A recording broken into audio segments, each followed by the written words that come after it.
रामायण की पूरी कहानी जारी है। भाग 4। जिसने भाग 1, 2 और 3 नहीं देखी देख लो। धन्यवाद। भाग 4। सनातन धर्म व भारतवर्ष के हर पहलू के बारे में हर माध्यम से जानकारी जुटाकर उसको संपूर्ण व सत्य रूप से आप लोगों तक पहुंचाना मेरा उद्देश्य है। यदि किसी भी विषय में मुझसे किसी भी प्रकार की कोई त्रुटि हो तो कृपया इस लेख के नीचे टिप्पणी कर मुझे अवगत करें। और दोस्तों, बहुत विद्वानों का अपना अपना तर्क है और नीचे अपना तर्क बताया है। यदि आपको ठीक लगे तो सही, नहीं तो आप अपने तर्क से सोचें। सीता स्वयंवर की कथा। श्रीराम और माता सीता के विवाह की कथा। मिथिला नरेश राजा जनक ने अपनी पुत्री सीता के विवाह हेतु स्वयंवर रचाया था, जिसका निमंत्रण उन्होंने महर्षि विश्वामित्र को भी भेजा था।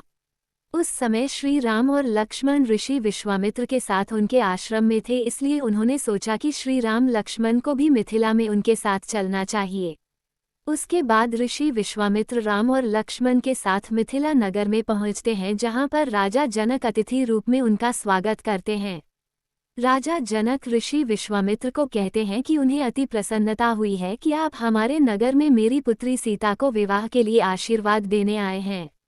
अगले दिन राजा जनक के महल में दरबार लगता है, जिसमें देवी सीता का स्वयंवर रचाया गया था।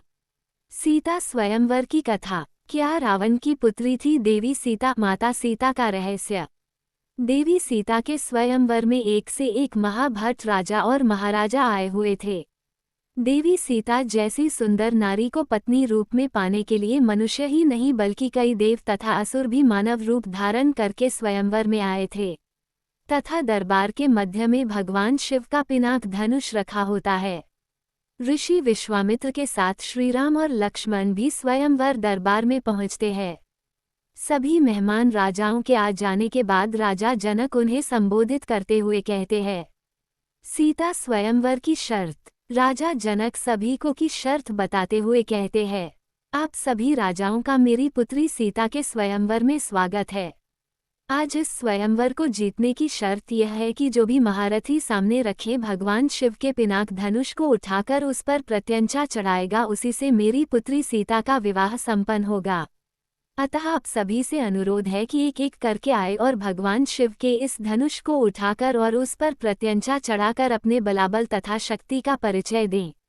राजा जनक की यह घोषणा सुनकर सभी राजा एक एक करके आते हैं और धनुष को उठाने का प्रयास करते हैं, लेकिन भगवान शिव के उस धनुष को उठाना या प्रत्यंचा चढ़ाना तो दूर, कोई भी राजा महाराजा उस धनुष को हिला तक नहीं पाया। लक्ष्मण जी को आया क्रोध।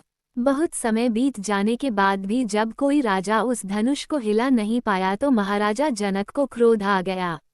उन्हें लगने लगा कि कोई भी इस शिव धनुष को उठा नहीं पाएगा और उनकी पुत्री सीता अविवाहित ही रह जाएंगी। यही सोचकर उन्होंने वहां उपस्थित सभी राजाओं की निंदा करने शुरू कर दी कि उनमें से कोई भी लायक पुरुष नहीं है जो शिव धनुष का उठा सके। राजा जनक की ऐसी अपमानजनक बातें सुनकर लक्ष्मण जी को क्रोध आ जाता है और वो इसे श्रीराम तथा रघुकुल का अपमान समझते हैं। लक्ष्मण जी राजा जनक को ललकारने लगते हैं कि वो उनके तथा श्रीराम के सभा में होते हुए पूरी सभा को अयोग्य कैसे कह सकते हैं। तब ऋषि विश्वामित्र ने लक्ष्मण जी को शांत कराया और श्री राम को धनुष पर प्रत्यंचा चढ़ाने के लिए बोला।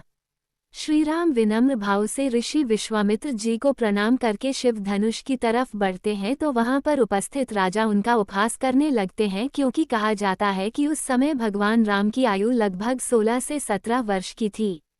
इसलिए वहां उपस्थित सभी राजा उन्हें, लो अब चिड़िया पहाड़ उठाने को चली है, बोलकर उनका उपहास उड़ा रहे थे। श्रीराम ने तोड़ा शिव धनुष, लेकिन भगवान विष्णु के अवतार श्री राम सहर्ष भाव से शिव धनुष को प्रणाम करते हैं और केवल अपने एक ही हाथ से शिव धनुष को उठा लेते हैं, जिसे देखकर वहां उपस्थित सभी राजा हैरान रह जाते हैं। तभी श्री राम धनुष पर प्रत्यंचा चढ़ाकर उसकी डोरी को खींच देते हैं, जिससे वह शिव धनुष टूट जाता है और स्वयंवर की शर्त के अनुसार देवी सीता और श्री राम का विवाह हो जाता है। माता सीता श्री राम को वरमाला पहना देती हैं, श्री राम को अपने पति के रूप में स्वीकार करती है। ये देखकर राजा जनक तथा उनके परिवार जन की खुशी की कोई सीमा नहीं रहती। देवी सीता तथा श्रीराम का विवाह। तब राजा जनक ऋषि विश्वामित्र को बधाई देते हुए उनका अभिनंदन करते हैं तथा श्री राम और देवी सीता के विवाह के आगे के कार्यक्रम के बारे में पूछते हैं। ऋषि विश्वामित्र राजा जनक को कहते हैं कि हे जनक, ये विवाह तो शिव धनुष के अधीन था। तुम धनुष टूटते ही है विवाह तो हो चुका है, लेकिन फिर भी आपने कुल के रीति रिवाज के अनुसार ही आगे का कार्यक्रम बनाए।